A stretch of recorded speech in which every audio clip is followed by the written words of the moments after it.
নমস্কার বন্ধুরা, আমি রিয়া। আমি চলেছি রিয়া স্টুডিও চ্যানেলে আরেকটি নতুন ভিডিও নিয়ে। আজকে শনিবার সকাল সকাল ঘুম থেকে উঠে রেডি হয়ে বেরিয়ে পড়েছে একটু পার্লারে যাওয়ার জন্য। যেহেতু আর একদিন পরেই কালী পুজো, তাই ভাবলাম আজকে সকাল সকালেই চলে যাই। তারপরে টোটো করে কিছুক্ষণ আসার পরে পৌঁছে গিয়েছি পার্লারে। ওই যে পার্লার, আর দেখো এখনো সব দোকান খুলে উঠতে পারেনি। পার্লারটাও এখনই সবে খুললো, তাই জন্য সবকিছু গোছগাছ করে নিচ্ছে। আর দেখো আমি এসেই সাথে সাথে আইব্রোটা করে নিলাম। তো আইব্রোটা কেমন লাগছে তোমরা কিন্তু কমেন্ট করে জানিও। এখন বাজে সকাল 11টা মতন। আমি চলে এসেছি একটা অন্য পার্লারে, যেখান থেকে আমার হেয়ার ট্রিটমেন্ট করা হয়। তোমরা যারা প্রতিনিয়ত আমার ভিডিও দেখো তারা দেখে থাকবে। আগের বছর আমি এখান থেকে হেয়ার ট্রিটমেন্ট করেছি, তো এইবারও সেখানে চলে এসেছি। তো পার্লারে এসেই দেখলাম কয়েকজন আছে, তাদের কাজ কমপ্লিট করার পর এখন আমার ট্রিটমেন্ট শুরু হয়েছে। আজকে আমি ড্যান্ড্রাফ ট্রিটমেন্ট করব, যেটা শুরু হয়ে গেছে, আর করব স্পা। আজকে জানো তো একটা ঘটনা ঘটেছে, তো চলো ভিডিওটা দেখতে থাকো। বলছি, ফার্স্টে এসে অ্যান্টি ড্যান্ড্রাফ ক্রিম লাগিয়ে ওয়াশ করে দিল, তারপরে আবারও স্পা ক্রিম লাগিয়ে ওয়াশ করে দিয়ে ব্যাস কমপ্লিট হয়ে গেল। তারপরে আমি বাড়িতে চলে এসেছি।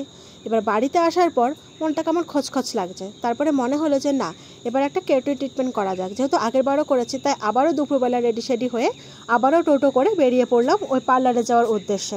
আমি পার্লারেও পৌঁছে গিয়েছি, আর আসার সাথে সাথে ট্রিটমেন্টও শুরু হয়ে গেছে। ভাগ্যিস আজকে ওদের কোনো বুকিং ছিল না, তার জন্য আমি চান্স পেলাম, না হলে তাও পেতাম না। তাহলে ভাবো আমি কেমন সকালে এসে স্পা করে ড্যান্ড্রাফ ট্রিটমেন্ট করে আবার দুপুরে এসেছি কেরাটিন ট্রিটমেন্ট করতে। এই শোনাতে পার্লারের মেয়েগুলোও হাসছিল। তো সে যাই হোক, ফার্স্টে আসার সাথে সাথে চুলটাকে ওয়াশ করে দিল, তারপরে ড্রায়ার দিয়ে চুলটাকে শুকিয়ে স্ট্রেটনার দিয়ে চুলটাকে স্ট্রেট করে দিল, তারপরে একটা ক্রিম লাগিয়ে র্যাপিং করে রেখে দিল।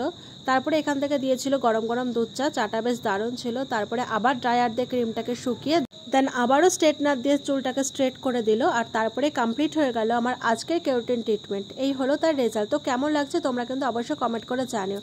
শনিবারের সাথে আজকে যেহেতু ধানতেরাস, তাই চুলের ট্রিটমেন্ট করার পর আমি চলে এসেছি সোনার দোকানে। ভাবলাম আমাদের বাড়ির ছোট্ট গপু সোনার জন্য ছোট্ট কিছু উপহার নেওয়া যাক। তাই এই হাতের বালাগুলো দেখার পর আমার এই ছোট্ট দুটো বালা আর পায়ের নুপুরটা পছন্দ হলো।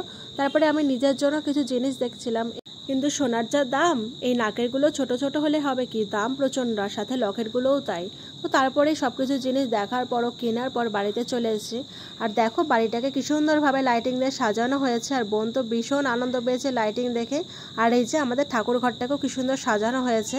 আর দেখো আমাদের গাছে কত পদ্ম ফুল ফুটেছে, সিংহাসন একদম ভরে গেছে। কতই না সুন্দর লাগছে সিংহাসনটাকে। আর তোমাদের কেমন লাগছে অবশ্যই কমেন্ট করে জানিও। আর আজকে ধানতেরাস উপলক্ষে এই জিনিসগুলো কিনলাম। এই একটা ছোট্ট পান লকেট, একটা পলার আংটি, আর আমাদের ছোট্ট গোপুসোনার জন্য পায়ের ও হাতের দুটো চুড়ি আর মল। এই সব কটা জিনিস তোমাদের কেমন লাগছে অবশ্যই কমেন্ট করে জানিও। তো গাইস, আজকে ভিডিওটা এই পর্যন্তই। যদি তোমাদের ভালো লাগে লাইক কমেন্ট শেয়ার করে দিও, আর আমার চ্যানেল নতুন লাগে চ্যানেলটাকে সাবস্ক্রাইব করে দিও।